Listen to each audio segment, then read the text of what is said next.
What's up YouTube, it's your boy Nash here, welcome back to the channel. Now before we get started with today's video, the road to 200 subs has now come to a close and we are now 226 subs away from hitting 500 subs. And who knows, maybe we might hit 500 subs by the end of the year, only time will tell. But as I have said in previous videos, if this channel does get to 500 subs, I will open up this Korean LOB booster box in its entirety on the channel that I got from my partners over at Collector Store, so be sure to check them out. Link and address excuse me, will be in the description below. By checking them out, not only does it support them, it also supports the channel, and I would greatly appreciate it, on the hopes to potentially pull a Blue Eyes White Dragon, a Dark Magician, a Red Eyes Black Dragon, a piece of Exodia, Monster Reborn, Pot of Greed. The possibilities are out there. However, if this channel gets to 1,000 subs, I will open up this first edition Toon Chaos box in its entirety on the channel that I also got from my partners over at Collector Store, on the hopes to potentially pull a collector's rare out of this set. But with that being said, if you guys want to see these boxes get opened, maybe you guys want more episodes of WWE's Biggest Issue, maybe you guys want more episodes of Yu-Gi-Oh's Biggest Issue, deck profiles, card discussions, WWE topic videos, or maybe, just maybe, you guys want some premium live event predictions and results. Well, if you guys want all of that and more, my channel is the place to be. So if you guys are new to the channel, and I know that a lot of you guys are, because literally more than 88% of you guys are watching the content, but you guys are not even subscribed. And to top it all off, we got to get more women to watch the content as well. So if you guys are watching the content, you like the content, and you want more of the content, but you guys have not subscribed as of yet, then make sure you guys do indeed subscribe to the channel, turn on the notification bell, smash that thumbs up button on this video, and as always, make sure you guys are following me on all of my social media. All of my ads will be in the description below, as will the info to my fan mail. It will also be in the description as well. And I want you guys to post in the comments below answering the question of the day, which is this. Among the card as it sits now, what are your guys' predictions for Survivor Series WarGames 2024? Let me know down in the comments below. And for today's video, you guys know it is that time of the month once again for predictions. This time, obviously, for the aforementioned Survivor Series. And this might just end up being arguably one of, if not the greatest Survivor Series events we've had in years. Like, I would probably say, like, this year's Survivor Series will be on the level of Survivor Series 2001, because Survivor Series 01, it was actually pretty solid. I mean, you had so many title unification matches. You had the women's title get defended. And not only that, but we also had as well multiple WWE debuts of women women like Jazz. I think Jazz and I think a couple others actually showed up as well. So plus the traditional Survivor Series elimination match, which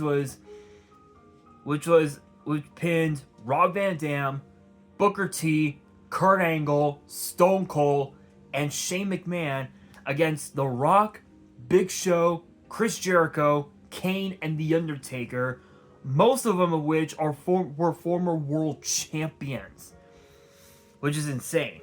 This time, we're going to be in for a hell of a night on Saturday. So without any further ado, let's get straight into it. Kicking these off, we actually have a match that was announced last night on Raw for the United States title as LA Knight defends against Shinsuke Nakamura. And this is actually a bit of a weird one because we hadn't seen much of Shinsuke in quite some time.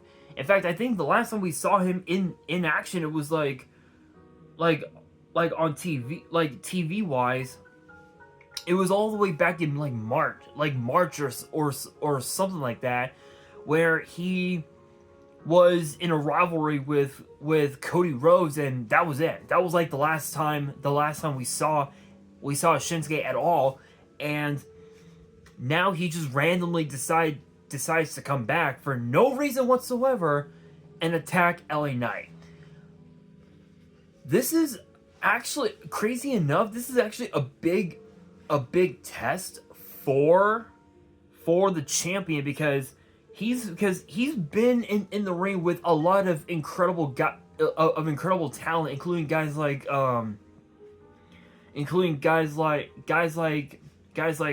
Carmelo Hayes, Andrade, AJ Styles, Logan Paul. Who else can I think of? Ricochet. And even also guys like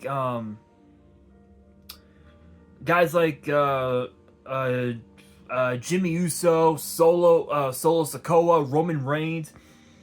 But he has never been in the ring with a guy as dangerous as Shinsuke Nakamura, and as of now, we don't really know how dangerous Shinsuke is gonna be heading into this match, because this will be his first televised match in months.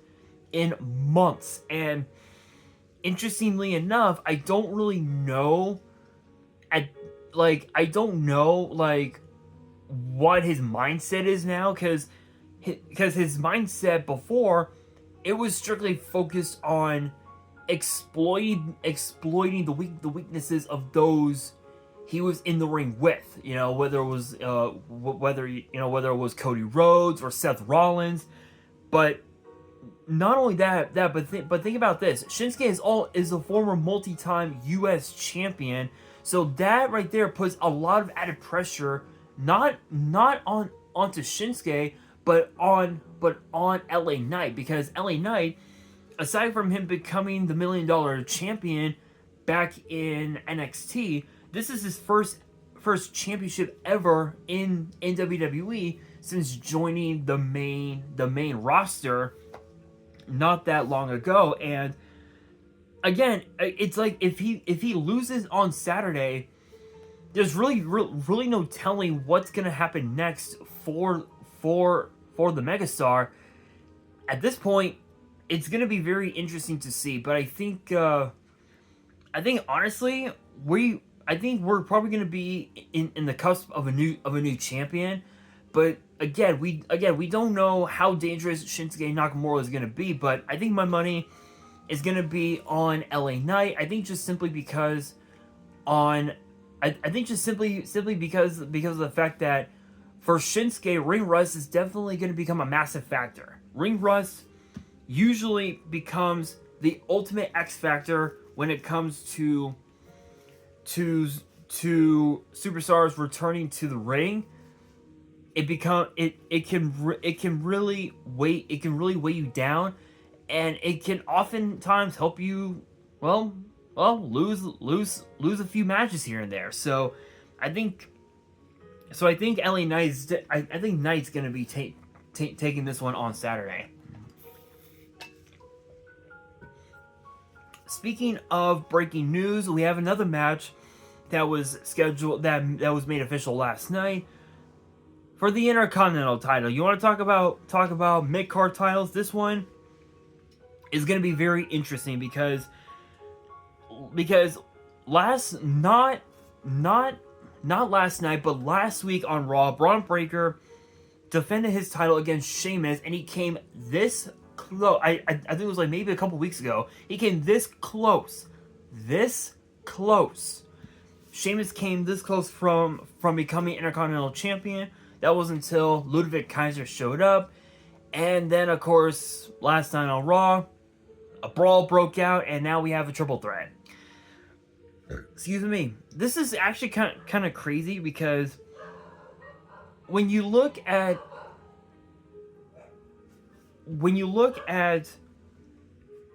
this match on paper, this is actually Ludwig Kaiser's like one of very few rare singles title opportunities ever. In fact, I think the last time he had an opportunity at singles gold, it was actually back in August, at literally the night before Bash in Berlin, where we saw Kaiser challenge LA Knight, the irony, for the U.S. title. And even though Kaiser lost, it proved that Ludwig Kaiser has what it takes to become a big star in WWE, and potentially put himself, establish himself as a massive threat to pretty much just about any and all singles champions that's on Raw, SmackDown, or even potentially NXT, which is very, very possible. And it's weird too, because Breakker, this is his second run as Intercontinental Champion ever since defeating Jey Uso for said title. No thanks in part to the new Bloodline. Breakker, he's got a lot to prove, but Sheamus, he's got the experience factor on his side. As I keep kicking my desk here, I think it just comes down to whether or not Sheamus is gonna be able to win the title. And as crazy as it sounds, I'm probably gonna get a lot of heat for saying this, but I don't think he. It's not that I don't think he has what it takes to pull it off. I just think that under Triple Threat rules, it's impossible for him to actually win the title, because you got Ludwig Kaiser and Braun Breaker, both of which have the speed, they've got the agility, and Breaker has the strength advantage over both Kaiser and Sheamus. So it's going to be very interesting. But I think, as crazy as it sounds, I think my money's on Braun Breaker. I think we might end up seeing Breakker retain his Intercontinental title. That's just how I see it. But next up, we've got the World Heavyweight title between Gunther and Damian Priest in a rematch from SummerSlam. This is very interesting because obviously Finn Balor's pissed off. He's pissed that Dominic Mysterio didn't win the Fatal 4-Way on Raw back in Riyadh, and he was like mega pissed. And it's weird because the last time Gunther and Priest battled for the World Heavyweight title, it was back at SummerSlam, when Finn Balor screwed Priest out of the title, and both Priest and Rhea got kicked out of the Judgment Day. So I mean, it's like, why would you kick out the two the brain children, if you will, behind the Judgment Day? It's like, why would you do that? And interestingly enough, I think with this match, I know for a fact that Finn Balor is gonna get involved, because of the fact that the women's WarGames match, which I'll talk about here in a second, both Liv and Raquel are both part of the women's WarGames match. So we know for a fact that Dirty Dom and the rest of the Judgment Day, Carlito, both Carlito and the World Tag Team Champions, they're gonna show up 100%. They are 100% gonna show up. Priest is gonna end up being costed the World Heavyweight title, no thanks in part to the Judgment Day. So I think, honestly, as crazy as it sounds, I think Gunther's gonna win. As much as I would love to see Priest regain the title, I think Gunther needs this win more than anything else, because over the last few weeks or so, Priest has got into Gunther's mind, and the doubt is starting to weigh Gunther down, and he's questioned himself. He's asked himself, can I pull this off? Can I actually beat Damian Priest straight up, one-on-one? Honestly, no. Why? Because the Judgment Day is going to show up. So I think we can assume that Balor's going to cost Priest the world title, which could then lead to potentially a one-on-one rematch from Bad Blood at Saturday night's main event inside the Nassau Coliseum, which is going to be very interesting because we have breaking news that Cody Rhodes will be defending his title against Kevin Owens on Saturday night's main event, which will be streaming on Peacock. Luckily, I've got Peacock, so I can actually watch it there. But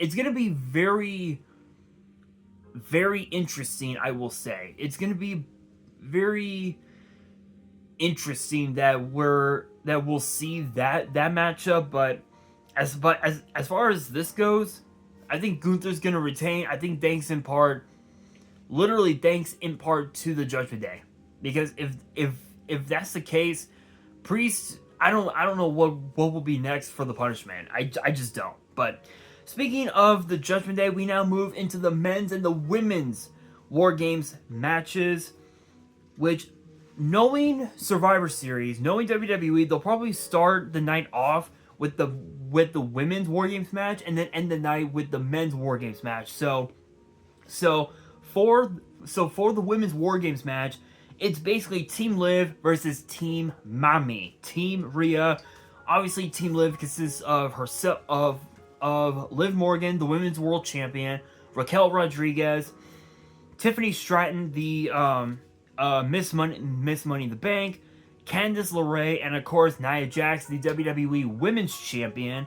And Team Mami consists of obviously Rhea Ripley, Io Sky, Naomi, and originally it was supposed to have been both of the women's tag team champions, Jade Cargill and Bianca Belair, but obviously the last couple of videos or so we've been talking about Jade Cargill and what's been going on with her. Obviously she's still banged up and probably will be out of action for about a few weeks or so, maybe even a couple months at best, I assume. So instead of both Jade and Bianca, it'll just be Bianca Belair. And joining them, we found out after what happened last night on Raw, breaking news, Bayley will be joining Team Mami. And honestly, I think, as crazy as it sounds, I think that's probably the best decision possible, creatively speaking, because mainly just because of the fact that Bayley has had to deal with Nia, with Candice, and with Tiffany Stratton pretty much most of the summer, ever since Nia took the title away from Bayley at SummerSlam, thanks obviously to Miss Money in the Bank. So and then of course too, on the men's side of things, it's a blood. You know what? We'll talk about that here in a second. We'll talk about that here in a second. Let's talk about the women's WarGames match. I'm getting ahead of myself. I apologize, but let's talk about the women's WarGames match. So many combustible elements that has happened throughout this whole year. Obviously the battle that Nia had with Rhea back in February at Elimination Chamber in Perth. Obviously, Bayley and Io Sky battling it out for said women's title at WrestleMania on night 2 in the co-main event, which was incredible. Obviously Naomi coming back. Bianca Belair, having to deal with Nia and Liv Morgan, Raquel. So many combustible elements. I can name so many others, but this is probably by far the craziest WarGames match we have ever seen, and this is actually the first time that not a single member, that literally only one member of Damage Control is competing in WarGames, and that is Io Sky, the queen of WarGames. Think about this. This will be, I believe, her sixth This will be her sixth WarGames match. This will be Bianca's fourth, and I think Bayley's third. Yeah, this will be her third WarGames match. So out of everybody that's in this match, Rhea, Io, Bayley, Bianca, Candice, and Raquel are the only ones who have been inside WarGames before. Naomi, Nia, Tiffany, and Liv are the only four who have never been inside WarGames before.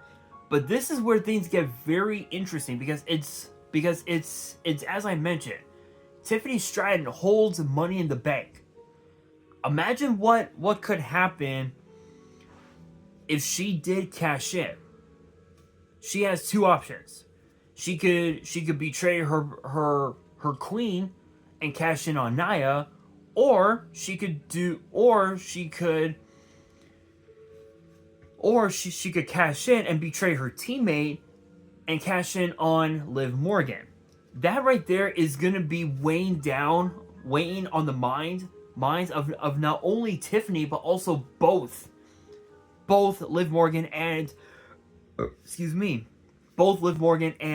Nia Jax, which is interesting because when you look at it on the surface, obviously Team Mommy has got the upper hand because of the fact that literally 4 of the 5 women that's on her team have been inside WarGames before. So with that being said, it comes down to are they actually going to win? Well, obviously last night Bayley helped Bianca defeat Nia Jax to gain the advantage for WarGames, but when it comes to WarGames, there's an old saying: just because you won WarGames doesn't mean you're gonna win.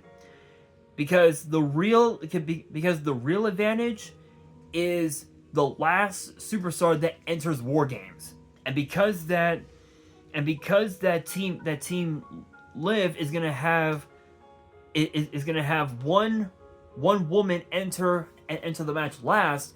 That right there becomes the true advantage. And if you don't believe me, look at Survivor Series from a couple of years ago, where we saw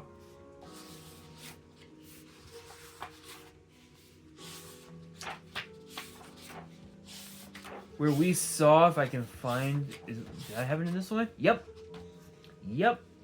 Where we saw the Judgment Day gain the advantage over Team Cody, and it's weird, and it's also weird because Becky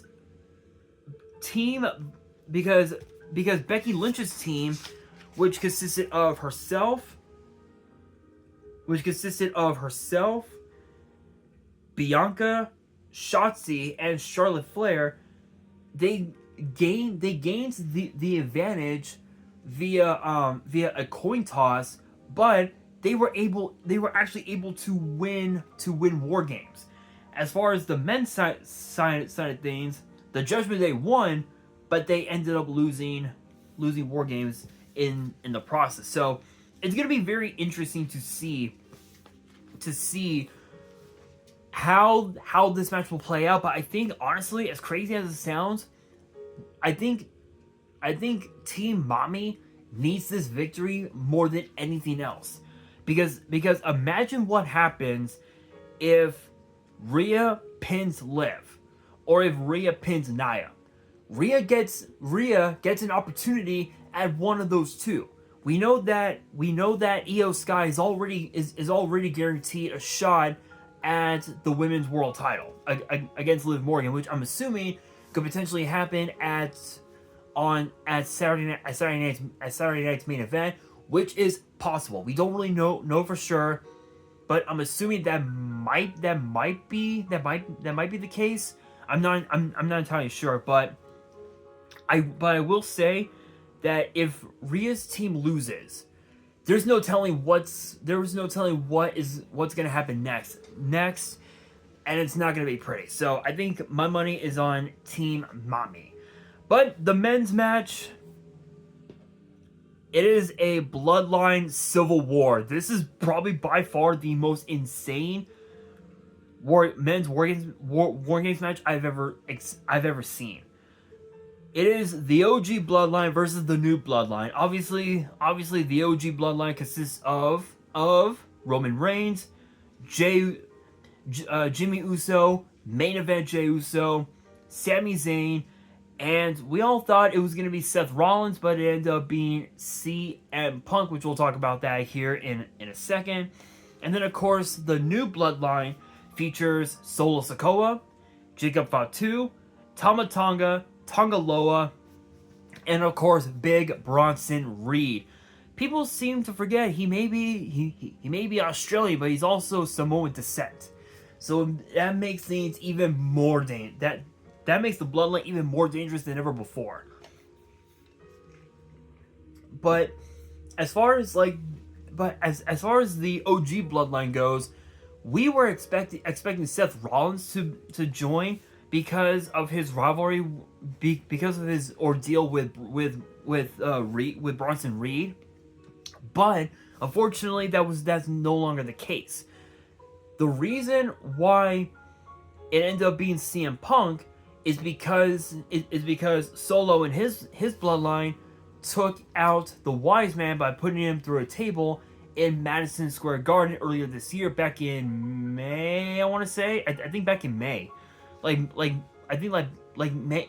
May or June, when we had saw the WWE debut of Jacob Fatu. So it's gonna be interesting, but obviously that pissed off CM Punk, and yeah, so Punk is gonna be a part of the men's War Games match, and it's interesting because the last time we saw CM Punk, it was inside Hell in a Cell against Drew McIntyre, and I never would have imagined that he would have at least one War Games match in him. I never would have imagined.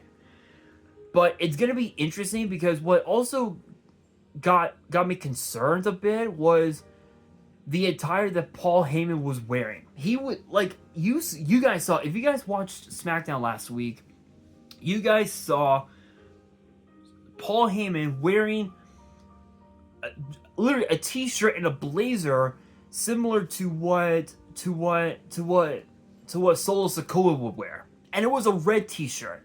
So it got me thinking, maybe he's gonna betray the OG Bloodline and join up with the new Bloodline. Maybe he might end up joining up with The Rock, which is possible, which is very possible, but we really don't know for sure. And this, I don't know. I mean, and what's even more crazy is that all the chaos that surrounds the Bloodline, right? That involved the Bloodline, whether it was having to deal with conducting business with the Judgment Day, dealing with Drew McIntyre, dealing with Kevin Owens, dealing with this, dealing with that. It all surrounded main event Jey Uso, but whose fault is that? That is at the fault of both Roman Reigns and Jimmy Uso. All the controversy that surrounded Jey over the last 5 years, whether it was having to deal with being Roman's right-hand man, Roman making Jey do things that he didn't want to do, having to dealing with the Judgment Day, becoming Intercontinental Champion, trying to get his first singles title, helping Cody finish the story, everything. It all surrounded Jey because of Roman and Jimmy. In fact,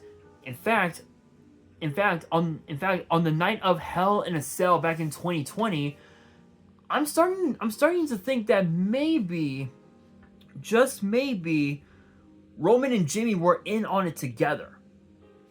that's definitely something to think about. I'm thinking about it now. I think they were in on it together, and Jay had no idea. I don't know. I really don't know if that's the case. But I can tell you one thing right now. This is a match that both sides need to win, because if Solo wins, he can truly establish himself as the one and only tribal chief. But it also puts him in line for yet another potential opportunity at the WWE title, which is currently being held by Cody Rhodes. But it also gives Tama Tonga and Tongaloa a potential rematch for their tag team titles, which are currently being held by the Motor City Machine Guns. And as far as Jacob Fatu and Bronson Reed, there's really no telling what could be next for them. But imagine what happens if the OG Bloodline wins. Roman can reestablish himself as the tribal chief. Jay can put his focus back on becoming Intercontinental Champion again.